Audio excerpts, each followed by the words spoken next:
In this video, we're going to talk about the basics of the blockchain as a technology. On its most basic level, the blockchain can be understood as a new kind of database, at least this was its original design. What's different about this database is that it's distributed. Digital databases have been around for a while now, but until recently they've been designed to centralize information on one computer or within one organization. The blockchain, though, uses a distributed network of computers to maintain a shared database. The blockchain is then a set of protocols and encryption methods that enable a network of computers to work together in securely recording data within a shared open database. This database consists of a series of encrypted blocks that contain the data. The blockchain is a continuously growing list of these blocks of data, which are linked and secured using cryptography. This makes it a trusted database, with this trust being maintained by open, secure computer code and encryption instead of any single institution. The database stores information in blocks that are linked together through hash values, with entries to this database being made by computers that all have a copy of the database and all must come to consensus about its state before they can update it. So these are three central concepts to understanding the system's workings: that of blocks and hashing, mining and proof of work, and distributed consensus. We'll go over each of these separately. In terms of its structure, a blockchain may be considered as a series of blocks of data that are securely chained together. New blocks are formed as participants create new data or wish to update existing data. These blocks are encrypted and given a hash value that represents a unique identifier of the data within that block. This hashing works by a standard algorithm being run over the block's data to compress it into a code, which is called the hash, which is unique to that document. No matter how large the file or what information is contained, it is compressed into a 64-character secure hash. This hash value can be recalculated from the underlying file, confirming that the original contents have not changed, but the reverse is not possible. Given just the hash value, you cannot recreate the block's data contained within it, which is encrypted.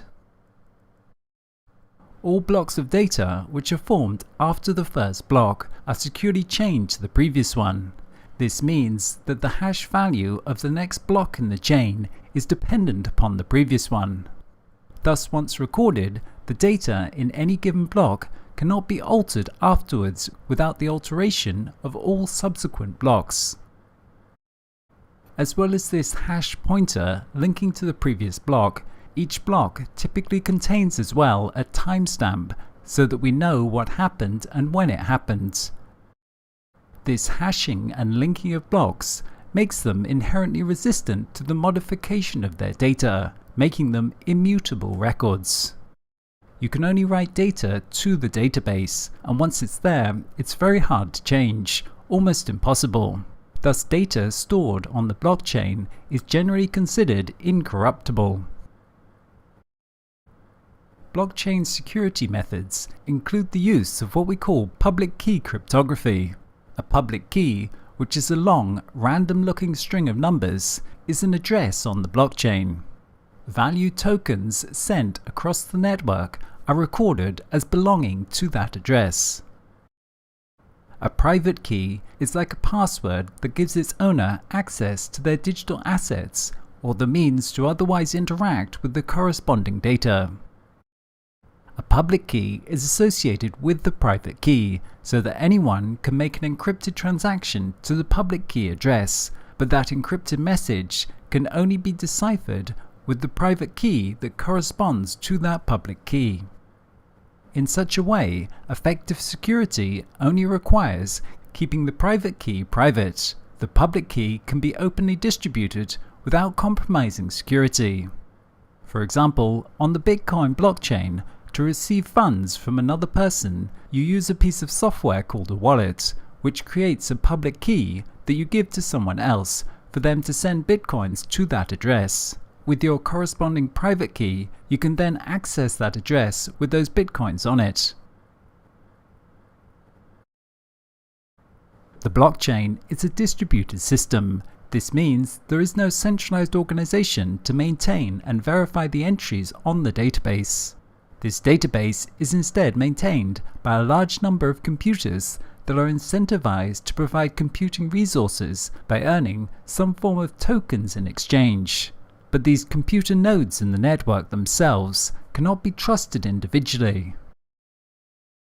Thus, it is required that the system provide a mechanism for creating consensus between scattered or distributed parties that do not need to trust each other, but just need to trust the mechanism by which their consensus has been arrived at. Any computer that is connected to the blockchain network and using a client can perform the task of validating and relaying transactions. Each of these so-called miner computers gets a copy of the blockchain, which gets downloaded automatically upon joining the network. When new entries into the database are made, these changes are automatically broadcast across the network. Mining nodes validate transactions, add them to the block they're building, and then broadcast the state of the complete block to other nodes on the network. In order to randomize the processing of blocks across the nodes, and to avoid certain service abuses, blockchains use various timestamping schemas, such as proof of work. Proof of work describes a system that requires a certain amount of resources or effort to complete an activity. Typically, this resource is computing time.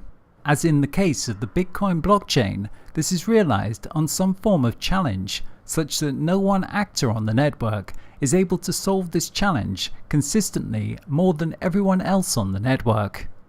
Miners compete to add the next block in the chain by racing to solve a very difficult cryptographic puzzle.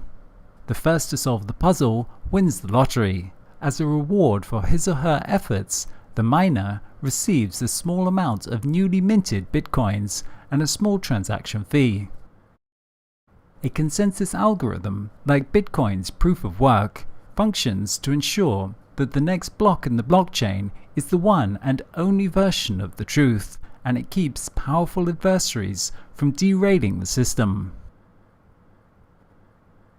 Blockchains are trying to create a secure, trusted, shared database, and they do this through encryption and hashing, proof of work, and network consensus.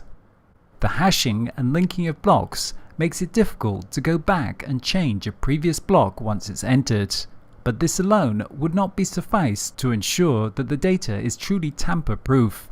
So then the proof of work system intentionally makes it computationally more difficult to alter the database, thus making it extremely difficult to alter all the blocks. On top of this, it places a distributed consensus mechanism, so that even if someone did manage to do this, their record would not match that of others, and thus would not be accepted as a valid record. So to successfully tamper with a blockchain, you would need to alter all the blocks on the chain, redo the proof of work for each block, and take control of more than 50% of the peer-to-peer network. Only then would your altered block become accepted by everyone else. On a blockchain of almost any size, this would be almost impossible to do. Indeed, the Bitcoin blockchain is very good proof of this, given that it now secures hundreds of billions of dollars using this method, without the network having yet been compromised. At the end of the day, what this technology enables is a database that is secure with automatic trust that is enabled by open source code and encryption. The data is tamper-proof.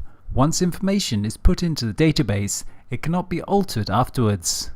It is a shared database, as many people across the network have a copy which is continuously being updated so that all have a single source of truth. Likewise, it is transparent, meaning that everyone can see all of the transactions and alterations made to the database if needed. Data quality and the resilience of the network is maintained by massive database replication across many different nodes on the network. No centralized official copy exists, and no user is trusted more than any other. Having started out life as simply a mechanism to enable Bitcoin, it has become increasingly recognized that this system is secure enough to work as a ledger for the recording and exchange of any value, what we now call a distributed ledger.